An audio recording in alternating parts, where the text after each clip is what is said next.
ভূপৃষ্ঠের জল ভূগর্ভের মধ্যে কেন ঢুকছে? পৃথিবীর জল আসলে ভেতরে ঢুকে যাচ্ছে আর হঠাৎ ভয়ঙ্কর সুনামির ইঙ্গিত দিচ্ছেন বিজ্ঞানীরা। সাম্প্রতিক বিজ্ঞানীরা একটি রহস্যময় সন্ধান পেয়েছেন প্রশান্ত মহাসাগরের গভীরে ছিদ্র, সেখান থেকে সমুদ্রের জল ভূগর্ভের মধ্যে ঢুকে যাচ্ছে। এটি দেখতে ছোট মনে হচ্ছে, কিন্তু এর সম্ভাব্য প্রভাব ভয়ঙ্কর হতে পারে। গবেষকরা বলছেন এই ফাটলের কারণে আমরা ভবিষ্যতে এক ভয়ানক ভূমিকম্প তথা সুনামি হতে পারে, যা ইতিহাসে এরকম নজিরবিহীন ঘটনা এরকম হয়েছিল কিনা তা জানা নেই। কিন্তু কেন এই জল ভেতরের দিকে ঢুকে যাচ্ছে? এর রহস্যময় ছিদ্রের উপর কোনো বড় বিপদ লুকিয়ে আছে, নাকি এটি সৃষ্টির তথা প্রকৃতির একটা সাধারণ ঘটনা? এইসব প্রশ্নের উত্তর বিজ্ঞানীরাই বা কি বলছেন চলুন জেনে নিই। ইদানিং প্রশান্ত মহাসাগরের তলদেশে বিজ্ঞানীরা এমন একটি রহস্যময় ঘটনা আবিষ্কার করেছেন, যেটা হতে পারে আমাদের জন্য অর্থাৎ পৃথিবীবাসীর জন্য ভয়াবহ বিপদের সংকেত। তারা দেখতে পাচ্ছেন সমুদ্রের তলদেশে একটা ছোট ফাটল দিয়ে বিশুদ্ধ জল অনবরত বাইরে বেরিয়ে আসছে।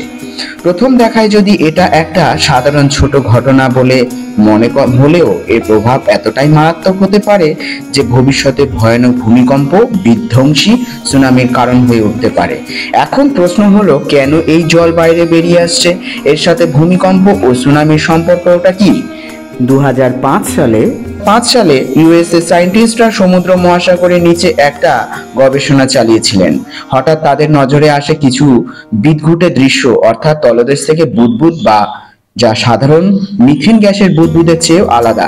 গবেষণা করে তারা দেখতে পান বুদবুদের মধ্যে এমন কিছু খনিজ উপাদান আছে যা বেসিক্যালি মিষ্টি জলে পাওয়া যায়, কিন্তু সমুদ্র লবণাক্ত জলে পাওয়া অসম্ভব।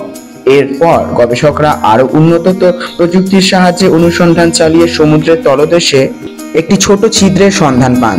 সেখান থেকে অনবরত জল বেরিয়ে আসছে। আশ্চর্যের বিষয় হলো এই জলের তাপমাত্রা আশেপাশে জলের তুলনায় প্রায় 80 ডিগ্রি এর বেশি। এতে বিজ্ঞানীদের মনে প্রশ্ন জাগে, কিভাবে এই জল সমুদ্রের তলদেশে জমা হয়েছিল এবং কেন এটা বেরিয়ে আসছে। বিজ্ঞানীরা মনে করছেন এই জল প্রশান্ত মহাসাগরীয় টেকটনিক এর নিচে দীর্ঘদিন ধরে আটকে ছিল। এই জল বেরিয়ে যাওয়ার মধ্যে প্লেটগুলো ঘর্ষণ বাড়ছে, যা ভূমিকম্প সৃষ্টির সম্ভাবনা বাড়িয়ে তুলছে। প্রায় 300 বছর আগে 1700 সালে প্রশান্ত মহাসাগরে একটি সুবিশাল ভূমিকম্প হয়েছিল। এটা এতটাই শক্তিশালী যে এর ফলে সৃষ্টি হওয়া সুনামি 7000 মাইল দূরে জাপানের মধ্যে ভয়াবহ ধ্বংস ও যজ্ঞ চালিয়েছিলেন। বিজ্ঞানীরা আশঙ্কা করছেন যে বর্তমান সমুদ্রের জলের পরিবর্তনগুলি দেখা যাচ্ছে সেগুলো একই ধরনের বিপর্যয়ের পূর্বাভাস হতে পারে। গবেষকরা বিশ্লেষণ অনুযায়ী এই প্রবাহ অব্যাহত থাকলে 2050 সালের মধ্যেই একটি ভয়ঙ্কর ভূমিকম্প হওয়ার সম্ভাবনা বেশি, প্রায় 47%। আর 31 সালের মধ্যে এই ভূমিকম্প 97% অর্থাৎ 97% বেড়ে যেতে পারে।